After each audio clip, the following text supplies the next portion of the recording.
Hello everyone, আসসালামু আলাইকুম। আশা করি সবাই ভালো আছেন। আজকে দেখাবো কিভাবে লাইভবোর্ড থেকে টার্গেট বোনাস অ্যাচিভ করতে হয়। লাইভবোর্ড অ্যাপসে আমরা প্রবেশ করলাম। এখানে দেখতে পাচ্ছেন প্রত্যেকটা প্রজেক্ট রয়েছে। এর মধ্যে থেকে একটি প্রজেক্ট রয়েছে টার্গেট বোনাস। আমরা আজকে টার্গেট বোনাস অ্যাচিভ করে দেখাবো। আগে চেক করতে হবে আমাদের ওয়ালেটে কত টাকা আছে। বর্তমান ব্যালেন্সে দেখতে পাচ্ছেন ৳৮,১১৯ রয়েছে। আমি হোমে চলে যাব এবং আমাদের যে টার্গেট বোনাস যে প্রজেক্টটা রয়েছে এখানে ক্লিক করে দিব।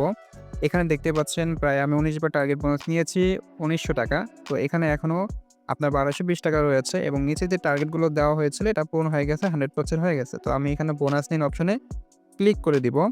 এখানে ক্লিক করার পর দেখতে পাচ্ছেন যে ব্যাক টু হোম আমাকে করতে বলা হচ্ছে। আমি ব্যাক করে দিব এবং আমি টার্গেট বোনাসে আবারও ক্লিক করব। এখানে ক্লিক করার পর দেখতে পাচ্ছেন আমার কিন্তু ২০ বার হয়ে গেছে। ৳২,০০০ কিন্তু আমার এখানে যুক্ত হয়ে গেছে এবং আমি যদি আমার ওয়ালেটটা ক্লিক করে দেখাই দেখতে পাচ্ছেন হ্যাঁ, এখানে আরও ৳১০০ কিন্তু এড হয়ে গেছে। এভাবেই সঠিক নিয়মে টার্গেট বোনাসগুলো অ্যাচিভ করতে হয়।